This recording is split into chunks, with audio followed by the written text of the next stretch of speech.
사람들의 바람 중에 하나가 뭐냐? 내 인생에 실수가 없으면 좋겠다. 실수 안 하고 사는 게 많은 사람들의 소원입니다. 그런데 여러분, 인간이 연약한 존재인데 어떻게 실수를 안 하고 살 수 있습니까? 우리는 늘 넘어지고 실수하고 후회하고 그렇게 사는 인간들이죠. 그런데 실수를 하더라도 후회만 하는 것이 아니라 그 실수를 우리가 좋은 계기로 삼아서 다시는 이런 실수를 하지 말아야지, 그리고 실수 뒤에 대처를 잘해서 오히려 자신의 인생을 성장시키는 계기로 만드는 사람이 있어요. 오늘 그렇게 해서 정말 위대한 사람이 된 사람 중에 하나가 우리가 만나는 창세기 20장의 아브라함이라는 사람이에요. 보통 아브라함을 믿음의 조상 이렇게 우리가 부르는데, 아브라함은 원래부터 그렇게 대단한 믿음의 사람이 아니었습니다. 처음에는 실수도 많고 또 망신도 많이 당하고, 참 인간적으로 보면 조금은 우리가 믿음의 조상이라고 부르기에는 너무나 부족함이 많았던 사람이에요. 그런데 실수하고 망신 당할 때마다 그것을 계기로 조금씩 그의 믿음이 성장해 가면서 우리가 어느 날 그를 가리켜 믿음의 조상이라고 부르게 된 거예요. 처음부터 위대한 탁월한 믿음의 사람이 아니라 실수하고 또 넘어졌지만 그것을 계기로 계속 조금씩 성장해 나가다 보니 위대한 사람이 되었다는 거예요. 오늘 저와 여러분도 지난 날을 돌아보면 많은 후회와 실수에 가슴 아파하면서 그 실수 때문에 주저앉는 인생이 아니라 그 실수를 계기로 내가 어떤 인생이 될까를 고민하면 조금씩 성장하는 인생이 될 수 있다. 어떻게 실수를 대처할 것인가?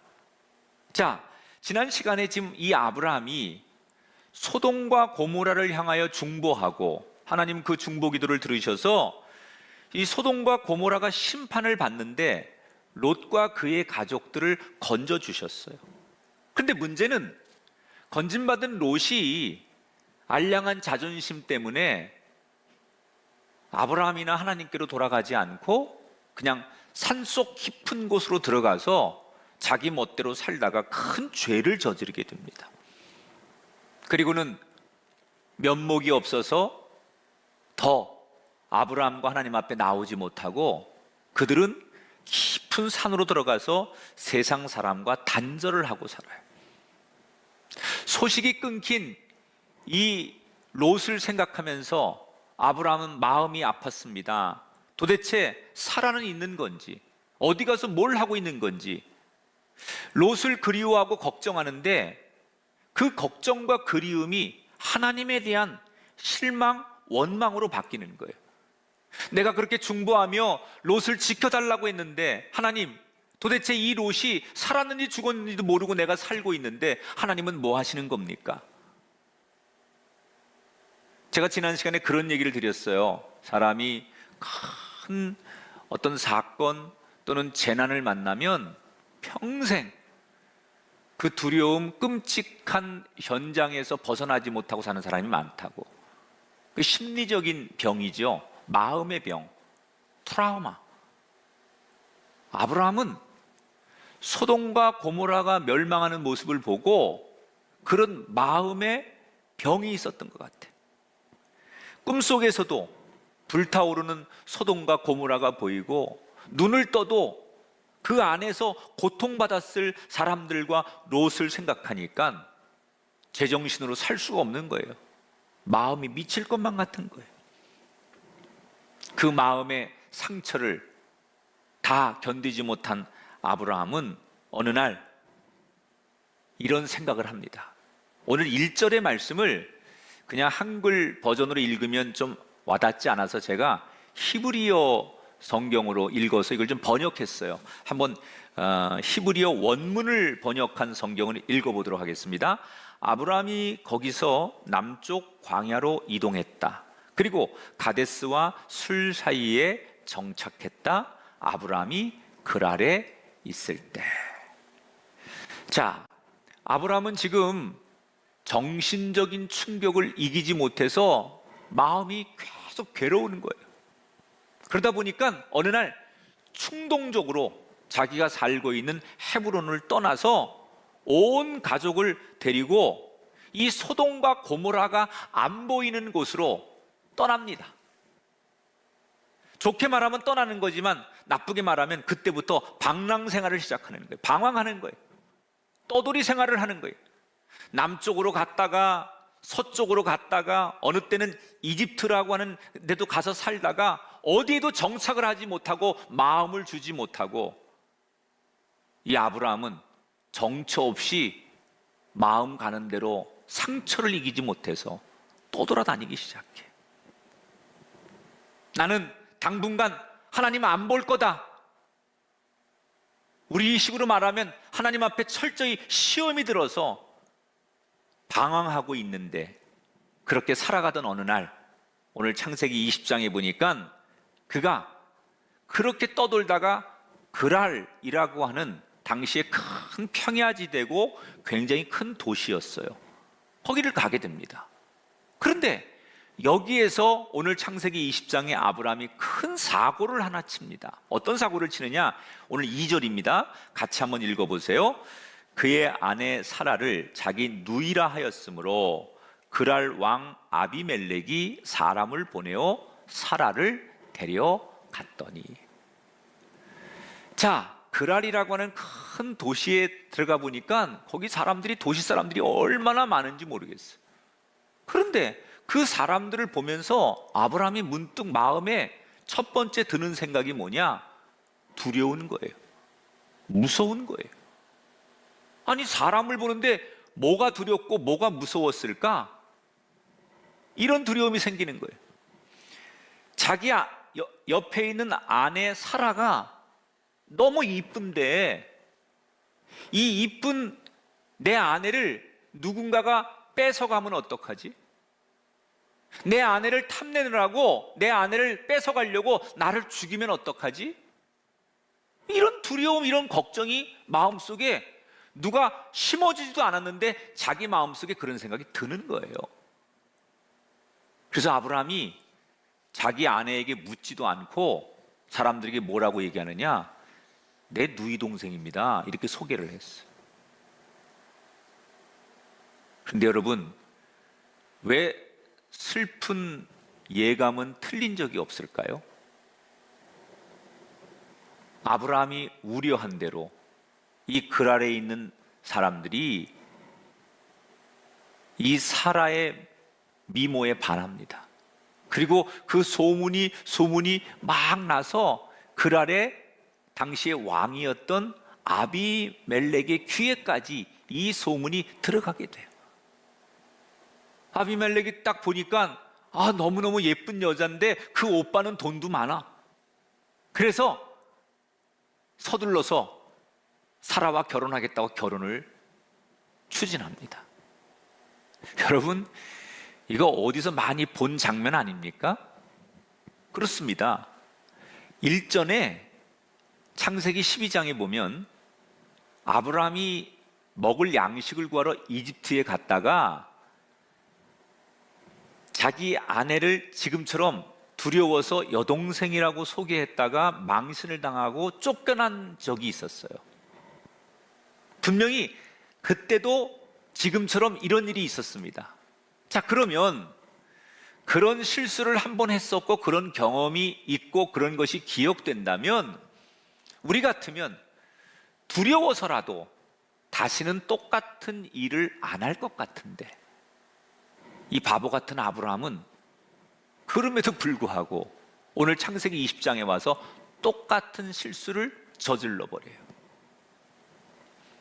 아내의 동의도 구하지 않고 자기가 일방적으로 내 여동생입니다 그렇게 떠들고 다니는 거예요. 이렇게 일방적으로 일을 저지른 뒤에 이번에는 별일 없겠지라고 그렇게 마음으로는 빌었지만 이번에도 어김없이 큰일이 납니다. 자, 아내를 빼앗기게 생긴 거예요. 아무리 내가 이제 수습하려고 해도 걷잡을 수 없는 상황까지 일이 전개되기 시작합니다. 아브라함은 결국 할 수 있는 게 아무것도 없었어요. 도대체 아무것도 할 수 없어서 자포자기해야 하는 이 상황에 어떻게 이 일이 전개될까요? 오늘 성경 3절을 보세요. 그 밤에 하나님이 아비멜렉에게 현몽하시고 그에게 이르시되, 여러분, 하나님께서 이 사건에 개입하기 시작했어요. 아브라함은 아무것도 할 수 없어요. 누구도 이 일에 나설 수 없어요. 그런데 그때 하나님이 직접 개입하셨어요. 하루는 아비멜렉이 잠을 자는데 하나님께서 꿈속에 너무나 무섭게 나타나셨어요. 그리고 호통을 치시는 거예요. 네, 이놈, 어디 남편이 있는 여자를 취하려고 하느냐? 그 여자는 남편이 있는 여자니 만약에 그 여자를 취하면 너는 죽음을 면치 못할 것이다. 꿈속에서 하나님이 얼마나 무섭게 혼을 내시는지 아비멜렉이 벌벌 떨면서 항변을 하는 거예요. 저는 잘못한 게 없습니다. 분명히 그 여자는 결혼을 안 했다고 그 오빠가 소개해서 제가 결혼하려고 한 겁니다. 제가 만약에 결혼한 여자라고 그랬으면 아마 결혼 안 하려고 했을 겁니다. 그리고 항변하지요. 그러니까 하나님 뭐라고 그러세요? 그래서 너에게 경고하는 것이다. 죽기 전에 빨리 그녀의 남편에게로 돌려보내라. 이 아비멜렉이 식은 땀을 뻘뻘 흘립니다. 자, 보세요. 실수는 아브라함이 저질렀어요. 잘못은 아브라함이 했어요. 그리고 아브라함은 지금 하나님을 등지고 하나님을 떠나서 난 하나님 안 보고 살 겁니다. 그리고 세상으로 방황하고 방랑했습니다. 그런데 지금 이 사건에 하나님이 아브라함을 도와주셨어요. 여러분, 아브라함이 잘해서 하나님이 아브라함을 도우셨습니까? 아닙니다. 아브라함은 똑같은 실수를 반복해서 했어요. 아브라함이 잘해서 하나님께서 아브라함을 지켜주고 보호할 수 없는 상황이에요. 그런데 하나님이 무엇 때문에 아브라함을 보호하시고 도와주시느냐? 그냥 일방적으로 아브라함을 사랑하시는 거예요. 하나님이 약속하신 것을 지키는 거예요. 이걸 우리는 뭐라고 말하느냐? 이걸 하나님의 은혜라고 말하는 거예요. 하나님의 은혜로 산다는 게 뭐냐? 내 행위와 내 삶의 모습과 상관없이 나를 언제나 동일하게 사랑해 주시는 하나님, 그게 하나님의 은혜예요. 결국 아브라함이 살게 되고 아브라함이 고통을 벗어나게 된 것은 아브라함이 잘해서가 아니라 하나님의 은혜 때문이라는 거예요. 여러분, 이 아브라함의 모습이 오늘 이 시대를 살아가는 우리들의 모습 아닙니까? 우리는 날마다 반복된 실수, 반복된 잘못, 그리고 늘 후회하는 이런 반복된 패턴으로 우리가 살아가지요. 번번이 우리가 하나님 앞에 같은 잘못을 범함에도 불구하고 하나님은 언제나 우리를 용서하시고 우리가 돌아오기를 바라시고 오늘도 우리의 손을 잡아주고 계시잖아요. 그게 은혜지요. 우리가 잘해서 오늘 하나님 앞에 서는 것이 아니라 하나님의 은혜 때문에 우리가 하나님 앞에 한 걸음 한 걸음 나가는 거예요. 그러므로 오늘도 우리는 내가 잘한 것보다는 하나님의 은혜를 기억해야 돼요. 내가 무엇을 했든 간에 그 은혜가 없이는 내가 오늘 이 자리에 있을 수 없는 사람인데 그 은혜가 나를 살렸고 그 은혜 때문에 내가 여기 있으니까 하나님 내게 은혜 주시니 감사합니다. 그 은혜 앞에 엎드리는 예배자, 그 은혜 앞에 찬송하며 눈물 흘리는 사람,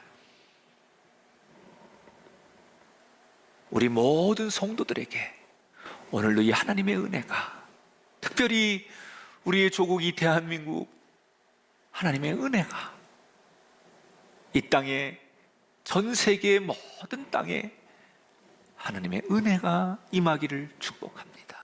만약에 아브라함이 그때 그 글 아래에서 이방 사람들, 세상 사람들을 보지 않고 하나님을 먼저 봤다면 그랄 사람들이 두려울 이유가 없었을 거예요. 지금 우리 국민들의 마음은 한마디로 불안과 두려움과 분노예요. 얼마 전 우리 국민들을 상대로 설문조사를 했는데 이 코로나 사태가 있고 나서 내가 일상이 완전히 정지되어서 아무것도 할 수 없는 무력감에 내가 살아있는 것 같지 않다라고 고통을 호소하는 국민이 60%라는 거예요. 60%. 근데 이건 확진자가 더 많이 있는 저 대구, 경북으로 가면 수치가 더 높게 나와요. 울분, 두려움, 무력감. 여러분, 왜 많은 사람들이 지금 울분을 느끼고 무력감과 두려움을 느낍니까? 물론 여러 가지 이유와 사정과 그래야 되는 상황들이 있어요. 그러나 저는 그런 상황들을 다 놓고 근본적으로 우리가 내려가면 이유는 하나라고 생각해요. 지금도 우리와 함께 하시는 치료의 하나님, 지금도 우리와 함께 하시는 임마누엘의 하나님, 지금도 우리를 사랑하시는, 우리의 앞길을 인도하시는 여호와 이레의 하나님, 그 하나님을 보지 않고 눈앞의 상황만 보기 때문이라는 거예요. 그 하나님을 보는 대신 세상 앞에 펼쳐진 상황, 세상에 들려오는 소리, 사람들의 모습, 이것만 바라보니까 우리는 하나님을 보지 않고 자꾸 주어진 상황과 사람들을 보니까 그 사람들과 상황 속에서 오는 두려움이 우리를 붙들기 때문에 우리는 여전히 불안할 수밖에 없는 거예요. 그래서 사랑하는 성도 여러분, 기억하십시오. 어려움에 빠진 아브라함을 도우신 하나님, 죽음의 골짜기에서도, 풀무불에서도, 광야에서도, 바다 한복판에서도 길을 여시고 인도하신 하나님, 그 하나님이 지금 우리와 함께 하시고 이 나라, 우리 교회, 여러분의 가정에 때로는 위로도 해주시고 다급하면 직접 개입도 하시고 어느 때는 옆에서 코칭도 해주시면서 이 땅을 다스리고 계신 것을 믿으시기 바랍니다. 여러분, 이 아브라함의 실수를 우리는 기억해야 돼요. 사람 보고 세상을 보며 두려워하는 그런 겁쟁이가 되지 마시고 믿음의 눈으로 하나님을 보셔서 그랄 같은 세상도 다스리시는 그 하나님을 바라보고 그 하나님을 노래하는 저와 여러분이 되기를 주님의 이름으로 축원합니다. 아브라함이 계속 지금 꿈을 꾸고 있는 거예요. 하나님께서 꿈속에서 마지막 이런 명령을 내리세요. 7절 다 같이 한번 읽어보세요.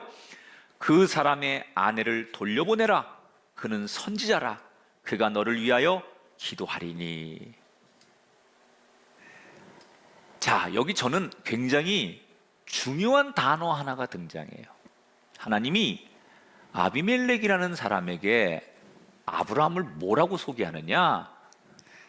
그는 선지자라 그랬어요. 여러분, 선지자가 얼마나 거룩한 사람이고 얼마나 하나님 앞에 쓰임받는 사람이고 하나님의 나라 위에 일하는 사람입니까?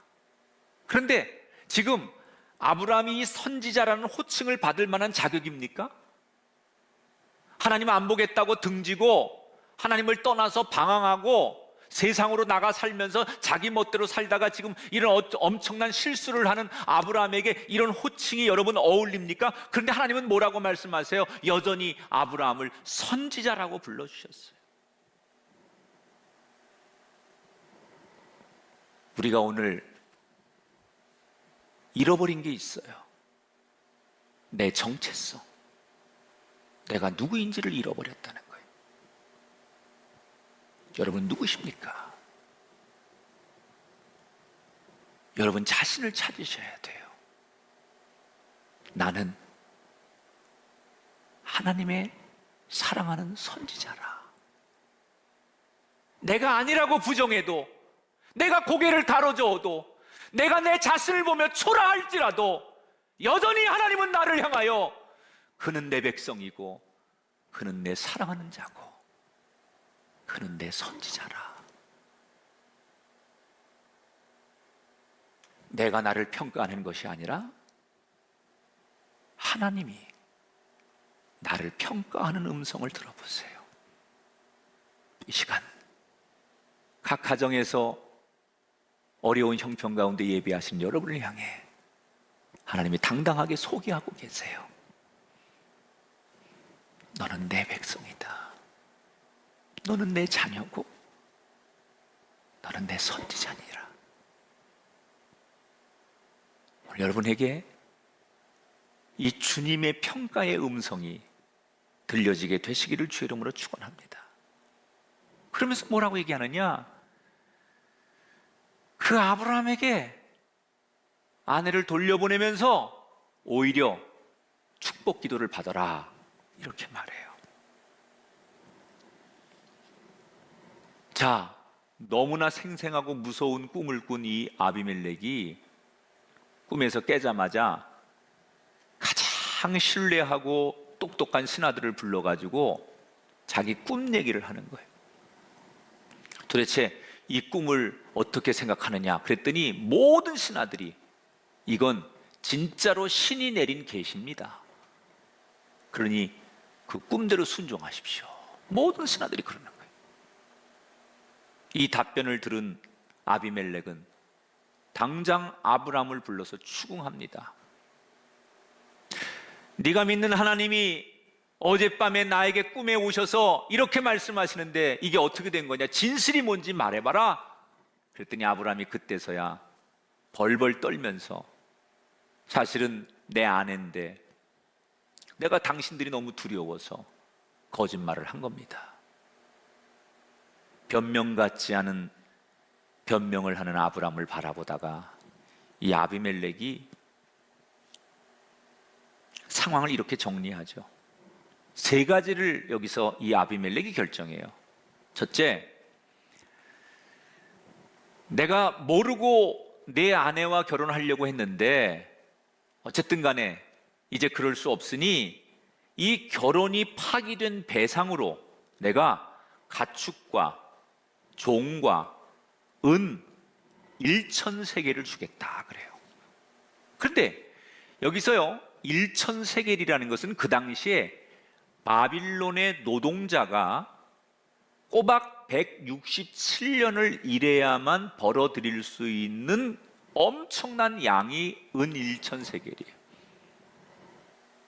원래 그 문헌에 보면 중동에서는 신들이 결혼할 때 주고받는 돈의 단위가 1,000세겔이에요.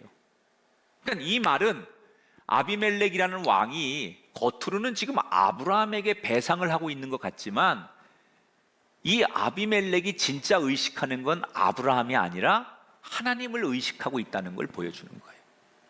하나님 보고 계시죠? 두 번째, 사라를 보내면서 뭐라고 얘기하느냐? 너희들이 이 땅이 다 내 땅인데 너희들이 가다가 가지고 싶은 만큼 원하는 곳에서 살아라.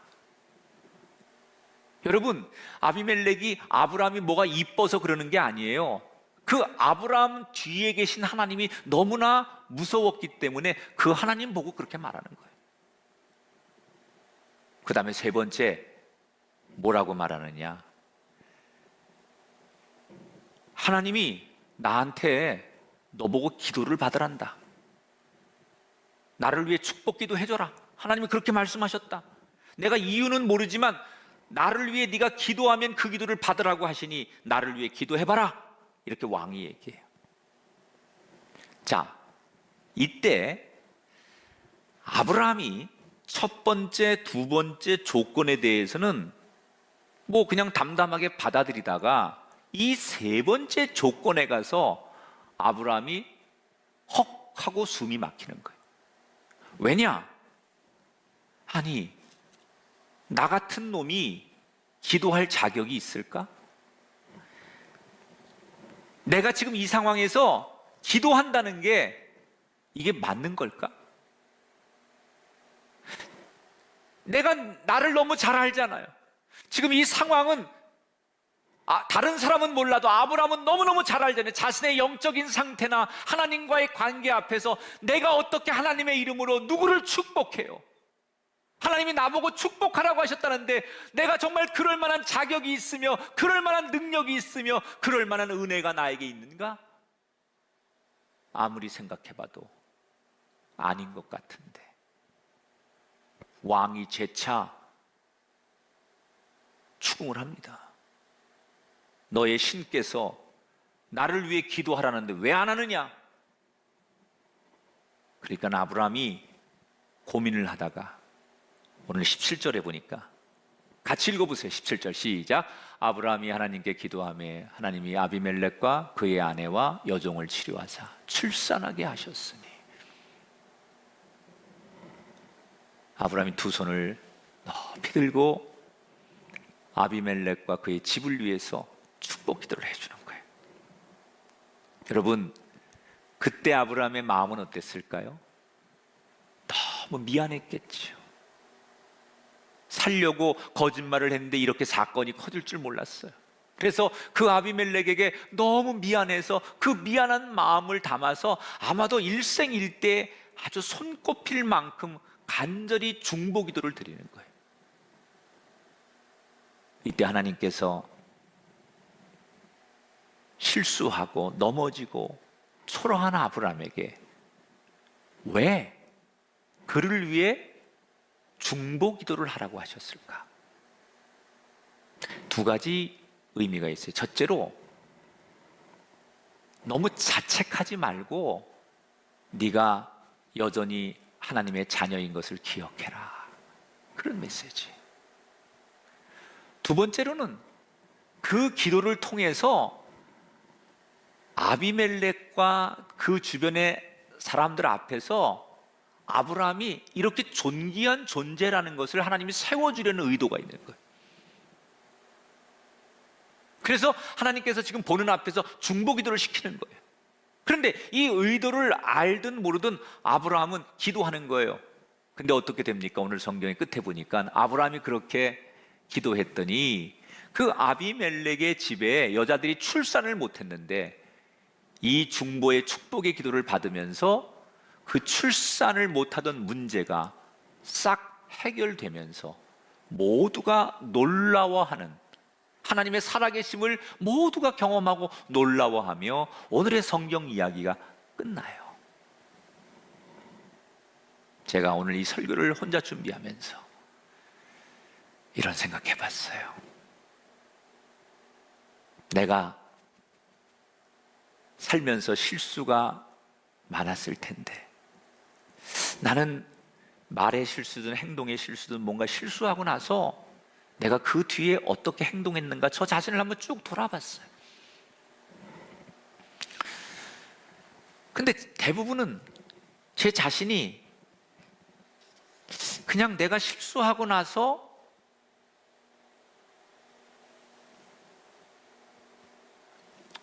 뭐 이렇게 자책하고 내가 왜 그랬지, 목사인데 내가 왜 그렇게 감정 조절이 안 됐지, 또 뭐 괴로워하고 또 답답하고 막 그럴 때가 참 많았던 것 같아요. 그러면서 제가 문득 오늘 성경에 아브라함이 그 자리에서 기도 없이 그냥 집으로 돌아갔다면 아브라함은 평생 나처럼 그 죄책감에, 우리처럼 그 죄책감에 괴로워하고 혼자 가슴 치고 자기의 못난 것을 두려워하며 그렇게 평생을 살았을 거예요. 그래서 하나님께서 그에게 자유하게 하시려고 그 자리에서 기도하게 하셨다는 거예요. 자책하는 마음도 위로해 주시고 하나님의 자녀인 것도 기억하게 해 주셨어요. 오늘 설교의 결론이에요. 우리가 실수를 안 할 수 없잖아요. 그런데 그런 실수를 했을 때 우리가 제일 먼저 해야 될 일이 뭐냐? 기도하는 거예요. 기도하는 거예요. 우리가 원치 않는 실수를 했을 때 머리 싸매고 자책하고 괴로워하고 눈물 흘리고 후회하는 것으로 되는 게 아닙니다. 대신 하나님 앞에 과감하게 엎드려 울며 하나님 이름을 부르며 기도하는 거예요. 하나님, 내가 죄를 졌습니다. 내가 잘못했습니다. 다시는 그러지 않겠습니다. 라고 반성하며 기도하는 거예요. 그때 하나님은 우리를 아브라함처럼 다시 일으켜 주시는 거예요.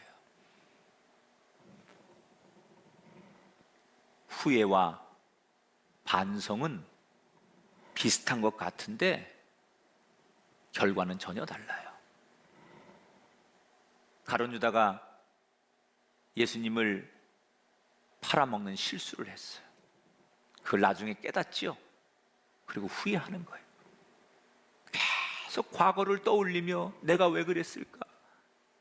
난 이제 어떻게 살아야 되나? 너무 자책하고 후회를 계속하다가 자기 자신을 스스로 인간 쓰레기로 취급하고 비하하다가 스스로 목숨을 끊고 죽습니다. 반면에 다윗은 밧세바를 범하는 실수를 했습니다. 그런데 그가 깨닫고 나서 뭘 합니까? 시편 51편 10절에 보니까 처절한 기도를 드려요. 하나님이여, 내 속에 정한 마음을 창조하시고 내 안에 정직한 영을 새롭게 하소서. 몸부림치며 기도하는 거예요. 철저하게 반성하는 거예요.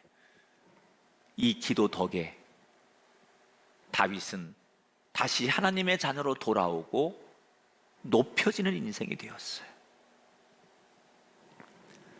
우리 눈에는 하나님이 보이지 않지만 하나님은 여전히 내 곁에 계십니다.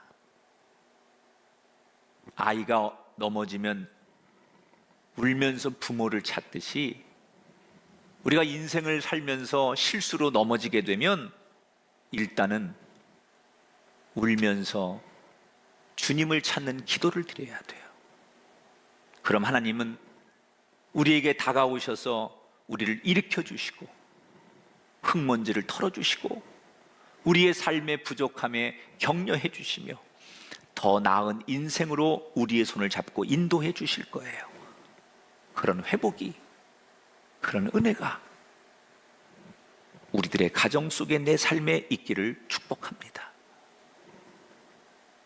실수하고 넘어지는 것이 인간의 본성이라면 용서하시고 끝까지 사랑하시는 것이 하나님의 본성입니다. 실수는 피하는 것도 중요하고 이후에 대처하는 것도 중요합니다. 오늘 두 가지를 우리가 이 실수라고 하는 문제 앞에서 붙들었으면 좋겠어요. 실수를 했든 간에 또는 실수의 유혹이 올 때 하나님은 어디서나 나를 보고 계신다. 이걸 기억하십시오. 아니, 하나님은 내가 등지고 난 하나님 이제 안 볼 거야, 난 이제 하나님 안 믿을 거야, 그리고 떠나간다고 해서 하나님이 거기 없는 게 아니에요. 하나님은 어디나 계십니다. 그럼에도 불구하고 우리가 실수했거든, 그것이 실수라는 것이 깨달아지거든, 그때는 더 이상 머뭇거리지 말고 자신을 자책하거나 누구를 원망하지 말고 철저히 무릎 꿇고 기도하십시오. 하나님께 나아가면 회복됩니다. 어린아이처럼 엄마를 부르고 아빠를 부르듯이 우리 인생에 넘어지는 순간이 오거든 하나님을 울부짖어 부르십시오. 그분이 다가와 손 내밀어 일으키는 인생, 회복하는 인생, 그런 주인공이 되시고 우리의 조국 대한민국과 이 땅의 백성들이 되기를 주의 이름으로 간절히 축원합니다.